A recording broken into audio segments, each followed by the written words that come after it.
반갑습니다. 오늘도 좋은 아침입니다. 찬송가 290장 찬송드리겠습니다. 찬송가 290장 찬송입니다. 우리는 주님을 늘 배반하나 좌우의 수는 전이 날 부르사 그 참되신 사랑을 베푸시나니 내 형제여 주님을 곧 따르라. 주 널 위해 비네 주 널 위해 비네 주 널 위해 비네 항상 비시네. 주께서 풍성한 은혜를 내려 내 영혼이 나날이 복 받으니 주 예수를 너희도 구주로 섬겨 곧 따르면 풍성한 복 받겠네. 주 널 위해 비네 주 널 위해 비네 주 널 위해 비네 항상 비시네. 무거운 짐 지고 애타는 인생 주 예수께 돌아와 곧 쉬어라. 내 주 예수 너희를 돌보실 때에 참 복락과 안위가 넘치겠네. 주 널 위해 비네 주 널 위해 비네 항상 비시네. 아멘. 찾으실 하나님의 말씀은 요한복음 제20장입니다. 20장 24절부터 31절까지 말씀 보겠습니다. 요한복음 20장 24절부터 31절까지입니다. 한 절씩 교독하며 보겠습니다. 12제자 중의 하나로서 디두모라 하는 도마는 예수께서 오셨을 때에 함께 있지 아니한지라.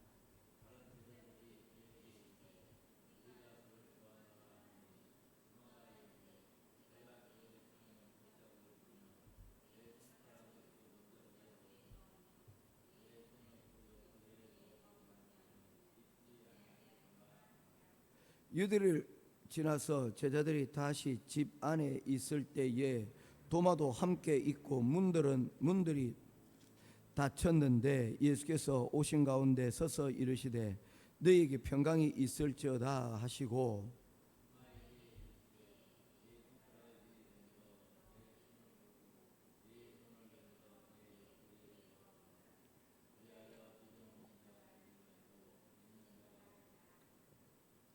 도마가 대답하여 이르되 나의 주님이시오 나의 하나님이시니이다.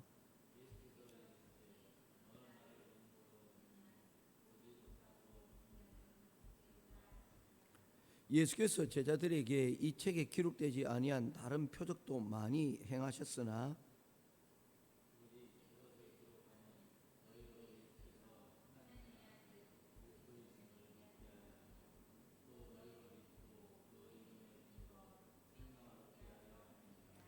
아멘. 어제 계속해서 요한복음 20장 말씀을 전하도록 하겠습니다. 요한복음 20장은 예수님의 부활하신 이후에 예수님의 마리아와 여인들에게 나타나셨고, 그리고 제자들에게 나타나셨고, 그리고 예수님의 부활을 끝까지 의심하던 디두모 도마에게도 나타나신 이야기를 우리에게 담고 있습니다. 이러한 내용들을 기록한 이유는 어제 말씀드린 바와 같이 이를 통하여서, 이러한 정언과 기록을 통하여서 이 글을 읽는 사람들이 믿는 자가 되기를 바랬기 때문이다라고 말씀을 하고 있습니다. 성경이 기록되어진 것은 다른 이유가 아닙니다. 나의 지식을 뽐내거나 아니면 다른 이유에서 기록되어진 것이 아니라 오직 바로 우리에게 예수 그리스도의 이야기를 통하여서 우리들에게 예수 그리스도를 구원자로 믿는 이 믿음에 이르게 만드는 것, 이것이 바로 이 성경을 기록한 목적, 특별히 요한복음의 목적이라고 저자는 그렇게 밝히고 있는 것입니다. 어제 우리가 살펴본 것은 예수님이 부활하셨을 때에 제자들이 상태를 말씀을 하고 있습니다.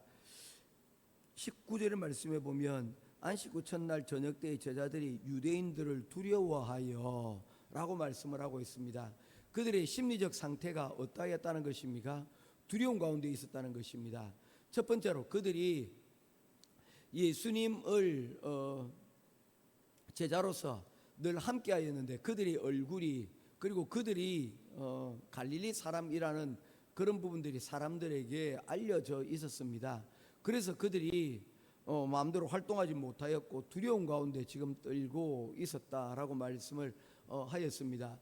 특별히 이러한 사실들이 더욱 알려진 것은 베드로가 법정에 따라갔다가 그곳에서 예수님을 3번 부인할 때 일어난 일이며, 또한 예수님의 무덤에 그들이 직접 아침에 찾아갔는데 그곳에서 또한 그들이 그곳에 찾아간 것이 그들에게 혹시 이 모든 일에 범인으로 몰릴까 하는 그런 두려움이 그들에게 있었던 것입니다. 이제 이러한 일들 가운데서 한 제자가 빠져 있었습니다. 24절에 12제자 중에 하나로서 디두모라 불리는 도마는 예수께서 오셨을 때에 함께 있지 아니한지라. 예수님의 제자가 총 12명이었는데 그 중에 하나인 가룟 유다는 이미 예수님이 못 박히시기 전에 성전에 돈을 던져놓고는 그 스스로 극단적인 선택을 한 상태였고, 10제자가 예수님의 부활을 목격하였고 디두모 도마는 그 예수님의 부활을 그 당시에 함께 있지 못하였습니다. 그가 늦게 도착했든지 아니면 그는 따로 있든지 그 이후에 합류하였는지에 대해서는 자세하게 기록되어 있지 않습니다. 그 가운데서 그에게도 소문이 들리게 되었다는 것입니다. 25절입니다. 다른 제자들이 그에게 이르되 우리가 주를 보았노라 하니 도마가 이르되 내가 그의 손에 못자국을 보며 내 손가락을 그 못자국에 넣으며 내 손을 그 옆구리에 넣어보지 않고는 믿지 아니하겠노라 하니라. 여러분, 이 도마가 지금 이야기하고 있는 것은 어떤 것입니까? 지극히 상식적인 일임을 우리가 알 수가 있습니다. 사람이 죽었다가 살아났다니 이게 도대체 무슨 말이냐? 말도 안 되는 소리 하지 마라. 어떻게 죽은 사람이, 내가 그 일의 목격자인데 죽은 사람이 살아날 수 있겠다는 말인가? 나는 스티그마를, 그 흔적을 내가 직접 보여줘야 됐다는 것입니다. 즉 과학적인 증거가 없다면 내가 그것을 믿지 않겠노라고 그가 말하고 있는 것입니다. 어제도 이야기하였듯이 스티그마, 증거는 굉장히 중요합니다. 이 나무가 얼마나 오래되었는가, 아니면 이 토양이 어떻게 오랜 세월 동안 걸쳐서 형성이 되었는가, 나이테가 증명을 하고 쌓였던 그 토사들이 여러분 역사들을 증명을 하는 것입니다. 마찬가지로 우리 신앙 또한 마찬가지입니다. 우리가 교회를 다니고 우리가 말씀을 통해서 깨닫고 그리고 기도한 흔적들이 우리 삶 가운데 켜켜이 남아져 있어야 된다는 것입니다. 우리가 말씀을 듣고 우리가 믿었다는 그 흔적이 우리의 기업과 그리고 우리 삶과 우리 가정 가운데 여러분 어떻게 남겨져 있습니까? 그 중에 하나가 여러분 나이테와 같은 것이 무엇입니까? 우리 자녀들의 모습입니다. 우리 자녀들이 바로 곧 우리의 믿음이 어떻게 살아왔는가 증거가 되는 것이고, 또한 이 가게는 왜 주일만 되면 문을 닫지, 이것 또한 하나의 증거가 될 것입니다. 그리고 우리가 알게 모르게 보여주었던 그러한 모습들이 여러분 사람들에게 이게 알게 모르게 하나의 증거가 될 것이라는 것입니다. 사람들은 말하지 않습니다. 우리가 교회를 다니는지 사실은 관심이 없는 듯합니다. 그러나 우리가 여러분 학교 다닐 때에 도시락을 꺼내놓고, 요즘은 급식이죠, 급식을 받으면서 그 가운데서 기도하는 모습들, 잠깐 5분의 시간들, 1분의 시간들, 그 짧은 시간들이지만 그 가운데서 사람들이 우리가 어떤 사람인가를 그러한 모습들을 보면서 여러분 우리가 어떤 존재인가를 알게 된다는 것이죠. 이처럼 흔적을 남기는 것은 굉장히 중요합니다. 교회를 나섬과 동시에 흔적도 없이 사라져버리는 증거라면 그 증거는 진정한 증거라고 말할 수가 없는 것입니다. 오늘날의 사람들도 이 도마처럼 우리들에게 요구할 것입니다. 너희들이 예수 믿는 증거, 너희들이 예수가 부활하였다는 그 증거가 너희에게 있냐는 것입니다. 도마가 예수님에게 부활한 증거를 요구하듯이 세상 사람들은 우리들에게 네가 예수 믿는 사람이라는 것을 우리들에게 증거로 보여달라고 이야기를 하는 것입니다. 우리가 보여줄 증거가 무엇입니까? 다른 것이 아닙니다. 예수께서 이렇게 우리를 위하여 십자가에 달리실 때 받으셨던 그 손과 옆구리에 난 창과 못자국이 증거가 되어진 것처럼 우리 또한 예수 그리스도의 말씀으로 참고 인내하고, 그리고 상황 가운데서도 흔들리지 않고 믿음의 표지인 평강과, 그리고 호들갑 떨지 않고 평강과 그리고 기쁨이 우리의 귀중한 표지색이 될 줄은 믿습니다. 도대체 너는 백도 없는데 왜 그렇게 마음에 기쁨이 있느냐? 그 비결이 뭐냐? 너는 이 세상이 이렇게 흘러가는 것들이 두렵지 않느냐? 그러나 그 가운데 그 평강이 있는 이유를 우리에게 설명할 때 바로 예수 그리스도의 십자가가, 그를 믿는 그 부활의 믿음이 나를 이렇게 만들었다. 사랑하는 성도 여러분, 바로 이와 같이 우리의 믿음이 바로 이와 같은 증거로 보여달라고 할 때 보여줄 수 있는 우리 믿음의 흔적들이 남고, 또한 그러한 것들이 우리 삶 가운데서 증거될 수 있기를 주님의 이름으로 축원드립니다. 두 번째로 볼 것은 26절의 이야기입니다. 8해를 지나서 제자들이 다시 집 안에 있을 때에 도마도 함께 있고 문들이 닫혔는데, 그 이후에 도마는 이 제자들과 함께 있으며 이 일로 인하여서 아마 계속돼서 토론들이 이루어졌을 것입니다. 제자들은 우리가 보았다라고 얘기를 하였고, 도마는 그것에 대해서 증거 없이는 믿지 못하겠다 하는, 어쩌면 끝도 없는 이런 토론들이 계속해서 이루어졌을 것입니다. 그런데 그 가운데 중요한 것이 하나가 있습니다. 무엇입니까? 여전히 문이 닫혀져 있었다는 것입니다. 이 문이 닫혀졌다는 것이 19절에 읽었을 때 무엇과 같이 연결이 되어집니까? 아직도 그들에게 무엇이 있다는 것입니까? 염려가 있고 두려움이 있다는 것입니다. 여전히 문을 닫지 않고서는 그들이 그 집 안에서 여러분 평화를 누릴 수가 없었다는 것입니다. 이것이 그들 전부의 이야기인지 아니면 도마의 의견인지 알 수가 없습니다. 왜냐하면 이미 제자들은 예수 그리스도를, 이 부활하신 예수 그리스도를 이미 만났기 때문입니다. 만났음에도 불구하고 여전히 그들 가운데 사명이 없었기에 그들이 그 가운데서 두려워했을 수도 있고, 아니면 도마를 위하여서 이 문을 닫는 것이 여러분 그를 위한 배려일 수도 있습니다. 그러나 중요한 것은 그들 가운데, 그 모든 사람들 가운데 뭐가 없었다는 것입니까? 여전히 평안이 없었다는 것입니다. 그래서 예수님께서 다시 그곳에 나타나셨을 때에 무엇을 말씀하고 있습니까? 예수께서 오사 가운데 서서 이르시되 19절과 같이 말씀하십니다. 너에게 평강이 있을지어다. 할렐루야. 우리 여러분 여전히 닫혀져 있는 마음의 상태, 여전히 앞이 보이지 않는 이런 두려움과 염려의 상태에서 주님은 우리들에게 말씀하십니다. 믿음 있는 자가 되고 이 믿음으로 말미암아 우리 가운데 평강이 있기를 원하신다는 것입니다. 우리가 믿음으로 우리의 스티그마를 보여주려 할 때에 그 흔적들로 인하여서 때로는 두려움이 있을 때가 있습니다. 왜냐하면 이것을 드러나고 보여주었을 때에 우리가 예수 믿는 사람이라는 것을 드러내고 사람들에게 알릴 때에 그로 인하여서 혹은 일어날 염려들이 우리 가운데 있는 거예요. 너 예수 믿었냐? 너 교회 다니냐? 라는 것이 어쩌면 약점으로 작용할 수가 여러분 있기 때문입니다. 그렇지 않습니까? 우리 어쩌면 화장하지 않는 민낯이 사람들에게 여러분 공개되기 때문입니다. 예수님을 믿는다는 것이, 우리의 믿음으로 살아간다는 것이 바로 이처럼 다른 사람들에게 우리가 다른 존재임을 우리들에게 보여줘야 되는데, 우리 지난날의 삶들이 그런 스티그마를, 흔적들이 남겨져 있지 않는 삶들이었기 때문입니다.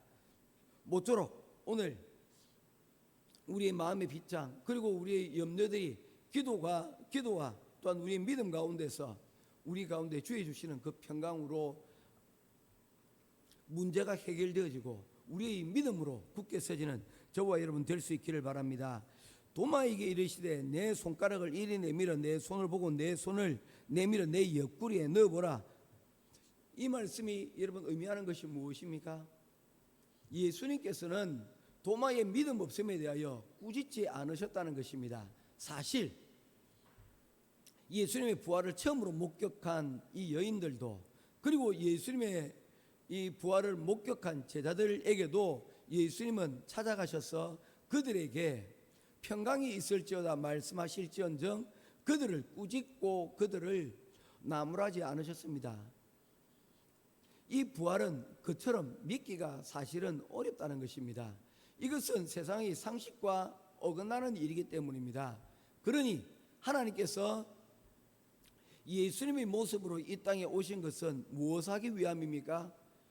하나님의 수준을 우리의 수준에까지 우리 눈높이에 맞추신 것을 볼 수가 있는 것입니다. 이처럼 이 제자들에게, 특별히 이 디두모에게, 여러 정인이 있음에도 믿지 않는 디두모에게 나타나셔서 무엇을 말씀하고 있습니까? 눈높이를 낮추어 결국에 궁극적으로 예수님께서 그에게 말씀하시는 것은 무엇입니까? 믿음 없는 자가 되지 말고 믿는 자가 되라고 말씀을 하고 있는 것입니다. 눈높이가 중요하다는 것입니다. 때로는 무엇인가를 설명을 할 때 눈높이를 낮추고 또한 성경 말씀을 전할 때 예화를 들지 않을 수 없는 부분들이 있습니다. 특별히 삼위일체를 이야기할 때 예화를 들고는 합니다. 그런데 그 예화라는 것들이 이해를 돕기 위한 것이지 그 예화가 성경 말씀을 대체할 수는 없는 것입니다. 그렇지만 그럼에도 불구하고 과학적인 증거를 가져오고 예화를 가져오고 때로는 여러분 이해를 돕기 위해서 유머를 동행하는 그 모든 것들이 무엇을 하기 위함입니까? 믿는 자가 되기 위함이라는 것입니다. 우리 또한 우리의 복음을 전할 때에 또한 믿지 않는 자들에게, 또한 우리 복음을 여러분 전할 사람들에게 우리가 이 예수님께서 보여주신 이러한 믿는 자가 되기 위한 이러한 노력들이 우리 가운데도 여러분 요구될 줄로 믿습니다. 이 모든 것들이 다 무엇이라는 것입니까? 바로 살아있는 부활의 흔적이요 그리고 믿음의 증거가 되기 때문입니다. 도마는 처음부터 이런 사람이 아니었습니다. 가슴이 뜨거운 사람이었습니다. 요한복음 10장 말씀에 보면 예수님께서 이제 예루살렘으로 올라가자라고 말씀하실 때에 디두모 도마가 이 이야기를 듣고는 주와 함께 죽으러 가자라고 할 정도로 그의 마음에 뜨거움이 있었던 사람입니다. 예수님과 더불어 죽음도 불사했던 사람이었습니다. 그런데 십자가의 죽음 이후에 그의 그 뜨거움은 차갑게 식었고, 그리고 그의 열심은 의심으로 바뀌어 버렸습니다. 그러한 이 도마에게 예수님께서는 여전히 꾸짖지 않으시고 다시금 나타나셔서 그의 눈높이에서 믿음을 그에게 요구를 하고 있는 것입니다. 오늘 우리가 이 말씀을 듣고 우리 또한 이러한 예수 그리스도의 이러한 도마에 대한 열심들을 우리가 본받을 수 있는 우리가 될 수 있기를 바랍니다. 예전에 고구마 전도법이라고 하지 않았습니까? 고구마가 익었는지 안 익었는지 우리가 어떻게 알 수 있습니까? 찔러보아야 안다는 것이죠. 안 익었으면 또다시 계속해서 익은 그 고구마가 여러분 익을 때까지 우리가 확인하고 또 하게 되어진다면 우리는 잘 익은 고구마를 우리는 얻게 될 것입니다. 이 믿음의 귀한 증거를 우리가 포기하지 않고, 우리 장로님께서도 가족들을 위하여서 때때로 저에게 기도 부탁을 하시는 것들이 있는데, 이런 기도를 통하여서 귀한 믿음의 아름다운 열매들을 맺어갈 수 있는 우리 믿음의 권속들 될 수 있기를 주님의 이름으로 축원합니다. 마지막 끝으로 잠깐 하나 살펴볼 것은, 이 본문의 가장 중요한 것은 믿음 없는 자가 되지 말고 믿는 자가 되라는 것입니다. 그런데 이것을 보여주고만 여러분 믿는 것이 가장 큰 것이 아니라는 것입니다. 가장 큰 믿음은 무엇입니까? 29절입니다. 너는 나를 본고로 믿느냐? 보지 못하고 믿는 자가 더 복되도다 하셨습니다. 보지 못하고 믿는 자들은 복되도다. 이 말씀이 우리에게 의미하고 있는 것은 무엇입니까? 우리가 지금 믿고 기도하고 믿고 예배 자리에 나오는 것, 이 일은 어떤 일이라는 것입니까? 하나님의 은혜요, 하나님의 복 가운데 놓여져 있다는 것입니다. 모쪼록 우리가 이 받은 축복을 우리가 붙잡고 오늘도 이 주신 복에 감사하며 기도로 나에게 이 믿음 주시니 감사합니다. 이 믿음이 정말 복된 것임을 내 삶을 통하여 하나님 증거가 될 수 있도록 하나님 오늘도 우리와 함께하여 주옵소서. 부활하신 예수님과 동행하는 귀한 하루가 되게 하옵소서. 그리고 그것이 오늘 믿음의 귀한 흔적들이 되게 하옵소서. 기도하며 나아가는 저와 여러분 될 수 있기를 주님의 이름으로 축원드립니다. 기도하겠습니다. 고마우신 아버지 하나님, 은혜와 사랑을 감사합니다. 도마는 뜨거운 사람이었습니다. 그는 믿음이 있었고 주님과 고난을 당할 그러한 자신도 있었습니다. 그러나 그의 믿음이 차갑게 식어져 버렸습니다. 그의 믿음이 의심으로 바뀌어져 버렸습니다. 그럼에도 불구하고 하나님께서는 여전히 포기하지 아니하시고 이 도마의 눈높이에서 다시금 믿는 자가 되라고 말씀을 하십니다. 오늘 이 시간 우리에게 하나님 도마와 같은 믿음도 하나님 필요합니다. 때로는 우리의 믿음이 흔들리고 도무지 보지 않고서는 믿음의 자리에 나아갈 수 없는 우리의 연약함들이 있습니다. 하나님 도마처럼 구할 수 있도록 도와주시옵소서. 내가 너 보지 않고서는 믿지 못하겠노라고 말하는 이 도마처럼 우리가 또한 하나님 앞에 유치원적인 신앙으로, 초등학교의 신앙으로 하나님 이 도마처럼 구할 수 있도록 인도하여 주시고, 또한 우리가 궁극적으로는 보지 않고도 믿는 하나님 그러한 믿음의 자리에도 이룰 수 있도록 도와주시옵소서. 우리의 믿음이 우리 힘만으로 되는 것이 아니요 주님께서 우리에게 허락하셔야만 우리가 그와 같이 하나님 믿는 자가 될 것입니다. 오늘 우리에게 함께해 주시고, 오늘 우리가 바로 이 예수 그리스도의 부활을 믿고 또한 부활의 증인이 되어 우리에게도 예수님께서 보여주셨던 그 믿음의 하나님 흔적들, 스티그마를 남기는 우리들이 되게 하여 주시옵소서. 할렐루야. 감사드리며 살아계신 우리 주 예수 그리스도 이름으로 간절히 기도드리옵나이다. 아멘. 하늘에 계신 우리 아버지여, 이름이 거룩히 여김을 받으시오며 나라의 임하옵시며 뜻이 하늘에서 이룬 것 같이 땅에서 이루어지이다. 오늘날 우리에게 일용할 양식을 주옵시고 우리가 우리에게 죄의 지은 자를 사하여 준 것 같이 우리 죄를 사하여 주옵시고 우리를 시험에 들게 하지 마옵시고 다만 악에서 구하옵소서. 대개 나라와 권세와 영광이 아버지께 영원히 있사옵나이다. 아멘.